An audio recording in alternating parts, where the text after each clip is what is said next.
Hello students, today we will study unit number 2 AC circuits, and in this video we are going to study the basic differences between AC and DC. So I hope you are ready with your pen and paper. So video की शुरुआत करते हैं. So already we have completed unit number 1 DC circuits. Now after onwards we are going to study the unit number 2 which is AC circuits. अब हम सबको मालूम है कि हमारे घर कौन सा करंट आता है बच्चों, तो AC करंट आता है. इसलिए यूनिट नंबर 2 AC सर्किट्स बहुत ही ज्यादा इंपॉर्टेंट है आपको पढ़ने के लिए. तो आज इस वीडियो में थोड़े डिफरेंसेस देख लेते हैं. जो on the board I have written that same differences you can write in your examination also. So one by one we'll discuss. That is your alternating current means AC current, and that is your direct current means DC current. Okay, first difference is what, that voltage and current changes its polarity periodically. Voltage और current जो होते हैं अपनी polarity जो है समय समय पे चेंज कर होते रहते हैं. यानी कि over here I have drawn one graph to explain this, that y axis is your voltage or your current and on x axis time is there.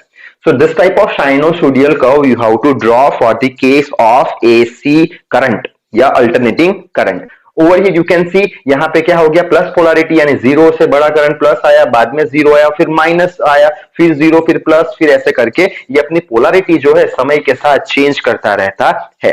जबकि डीसी करंट क्या करता है, voltage and current polarity remains constant, यानी कि उसकी जो polarity है वो कांस्टेंट नहीं रहती. कैसे, ये ग्राफ पे से समझते हैं. ये टाइम एक्सिस है, यहाँ पे आप वोल्टेज या करंट ले सकते हो. यहाँ पे स्ट्रेट लाइन मैंने बना के रखा है, यानी कि ये जो लाइन है कभी भी नेगेटिव में नहीं जाएगा, पोलैरिटी उसकी कांस्टेंट रहेगी. ऐसा भी कर्व कुछ हो सकता है, नेगेटिव में नहीं जा रहा, पोलैरिटी सेम रह रही है. ऐसा स्क्वायर कर्व भी हो सकता है, पॉजिटिव में ही रह रहा है, नेगेटिव में नहीं जा रहा, पोलैरिटी इसकी कांस्टेंट रहती है. ठीक. Next difference is what, it is less powerful as it becomes maximum for few times. अब ये जो एसी करंट है बच्चों, ये जो है बहुत ही कम पावरफुल है कंपेयर टू डीसी. क्यों ऐसा, क्योंकि यहां पे मैंने क्या लिख के रखा है कि ये जो इसका जो पोलैरिटी है वो तो चेंज होता रहता है, लेकिन ये मैक्सिमम बहुत कम समय के लिए रहता है. यहाँ पे आप देख सकते हो पहले तो जीरो था, फिर धीरे धीरे धीरे बड़ा मैक्सिमम हो गया, फिर वापस घटा, फिर जीरो हो गया, फिर धीरे धीरे बड़ा मैक्सिमम हो गया. यानी कि ये पावर मैक्सिमम रहता है बहुत ही कम टाइम के लिए, इसलिए ये इतना पावरफुल है नहीं. जबकि ये क्या है, it is more powerful as it is always maximum. ये बहुत ही ज्यादा पावरफुल है. क्यों, बिकॉज ये हमेशा, ये आप देख सकते हो मैक्सिमम रहता है, हमेशा मैक्सिमम रहता है, कभी भी जीरो नहीं होता. यहाँ पे देखो हमेशा मैक्सिमम रहेगा, यहाँ पे भी मैक्सिमम रहेगा, यानी जीरो कभी नहीं होगा. अगर ये जीरो नहीं हुआ तो इसका पावर एसी से ज्यादा हो जाएगा, और इसके लिए that DC current can travel with full speed, ये फुल स्पीड में निकल जाएगा. जबकि ये क्या करेगा, मैक्सिमम हुआ, थोड़ा स्पीड बढ़ा, वापस जीरो हो गया, यानी रेस्ट ले लिया, वापस मैक्सिमम हुआ, स्पीड बढ़ा, वापस जीरो हो गया, रेस्ट ले लिया, यानी इसका स्पीड कम है, इसका स्पीड थोड़ा डीसी का इससे बहुत ही ज्यादा है. ठीक है, आगे बढ़ते हैं. That energy loss is less, यहाँ पे एनर्जी का लॉस बहुत कम है. क्यों बहुत कम है, क्योंकि यहाँ पे क्या किया, मैक्सिमम आया, फिर जीरो बन गया, जीरो ने थोड़ा रेस्ट ले लिया, एनर्जी ले ली, वापस मैक्सिमम हुआ, वापस जीरो बन गया, रेस्ट लिया, वापस एनर्जी बढ़ा ली इसने. तो ये रेस्ट करता करता आगे बढ़ता है, इसलिए इसका एनर्जी लॉस है बहुत ही कम है. जबकि डीसी करंट जो है इसका एनर्जी लॉस बहुत ज्यादा है. क्यों बहुत ज्यादा है, क्योंकि यहाँ पे आप देख सकते हो ये जीरो कभी भी नहीं होता, यानी रेस्ट कभी भी नहीं लेता, इसलिए इसका एनर्जी लॉस, यानी ये फुल स्पीड में जाएगा, थक जाएगा तो क्या होगा, इसका एनर्जी लॉस आ जाएगा. यहाँ पे ये जीरो बन के रेस्ट ले लेगा, एनर्जी वापस बना लेगा, तो इसका एनर्जी लॉस कैसा हो जाएगा, एकदम कम हो जाएगा. अब ये थर्ड पॉइंट के बेस पे fourth point I have written क्या है, it can be transmitted up to a long distance. यहाँ पे एनर्जी लॉस कम है, यानी आगे इसको जाना है तो कैसे, पहले बढ़ेगा, फिर रेस्ट ले लेगा, बढ़ेगा, रेस्ट ले लेगा, जीरो होके रेस्ट ले लेगा, ऐसे करते करते ये लॉन्ग डिस्टेंस तक तो जा सकता है. लेकिन ये जो डीसी करंट है it can not be transmitted up to a long distance. क्यों, ये तो फुल स्पीड में जाएगा, रेस्ट भी लेने वाला नहीं है. अगर रेस्ट नहीं लिया तो इसका एनर्जी लॉस बढ़ जाएगा, अगर एनर्जी लॉस गया तो लॉन्ग डिस्टेंस तक इसको ट्रांसमिट कर सकते नहीं है. ठीक है, अच्छा नेक्स्ट है हमारा, AC can be converted to DC by using a device which is known as rectifier. अच्छा, अब रेक्टिफायर जो एक डिवाइस है वो क्या करता है बच्चों, जो AC करंट है उसको DC में कन्वर्ट कर देता है, ये रेक्टिफायर. ठीक है।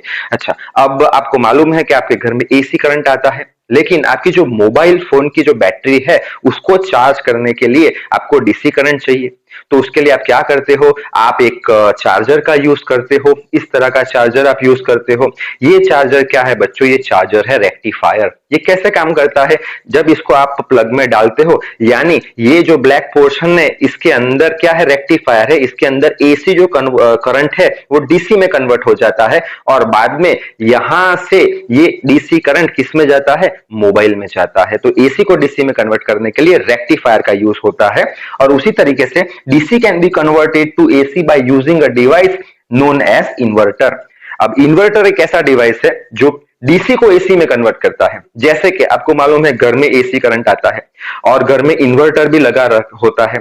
अब इन्वर्टर क्या है बच्चों, एक बैटरी है। अब बैटरी के अंदर कौन सा करंट रहता है, डीसी करंट रहता है। अब जब लाइट जाती है तब क्या होता है, बैटरी का जो डीसी करंट होता है वो इन्वर्टर में जाता है। इन्वर्टर वो डीसी करंट को एसी करंट में कन्वर्ट करके वो एसी करंट घर में दे देता है, तो उससे अप्लायंसेस चलते हैं। यानी डीसी को एसी में कन्वर्ट करने के लिए इन्वर्टर का यूज होता है। ठीक है, नेक्स्ट है AC current having low cost और डीसी करंट का हाई कॉस्ट है। अब डीसी करंट का क्यों हाई कॉस्ट है समझने के लिए हम एग्जांपल ले लेते हैं। जैसे कि आपकी जो मोबाइल फोन की बैटरी है 5 वोल्ट या 6 वोल्ट की आती है, वो अगर मार्केट में लेने जाओ तो उसके 1000 रुपए के आसपास आपको भाव पड़ता है। ठीक है, अब वो 1000 रुपए आपने खर्चे, डीसी करंट यूज किया, कितना यूज कर पाओगे, 1 दिन 2 दिन ज्यादा से ज्यादा, फिर वापस चार्ज करना पड़ेगा उसको। ठीक है, अब वही 1000 रुपए से आप पूरे के पूरे 3 महीने आप एसी करंट को यूज कर सकते हो। क्यों, आपको मालूम है आपका इलेक्ट्रिसिटी बिल है महीने का, ले लो 1000 रुपए के आसपास आता है, यानी 1000 रुपए का एसी करंट पूरा महीना यूज कर सकते हो। और 1000 रुपए का डीसी करंट आप कितने दिन यूज कर सकते हो, 1 से 2 दिन। इसलिए DC current is costlier than AC current. अच्छा, next is what, frequencies around 50 hertz. AC की फ्रीक्वेंसी 50 हर्ट्ज होती है। फ्रीक्वेंसी यानी क्या, number of cycle which is completed in 1 second, यानी 1 सेकंड में कितनी साइकिल घूमेगा, प्लस माइनस कितनी बार होगा, 50 टाइम्स होगा यहाँ पे 1 सेकंड में, 50 हर्ट्ज। और इसकी जो फ्रीक्वेंसी है 0 है। क्यों 0 है, क्योंकि ये पोलैरिटी चेंज नहीं करता, प्लस माइनस नहीं होता, यानी इसका ये साइकिल कंप्लीट ही नहीं करता, यानी इसका फ्रीक्वेंसी कितना है, 0 है, एक ही डायरेक्शन में जाएगा, कोई फ्रीक्वेंसी नहीं। ठीक है, नेक्स्ट है AC motors and other AC appliances are more durable and robust. Durable यानी क्या, टिकाऊ, रोबस्ट यानी क्या, मजबूत।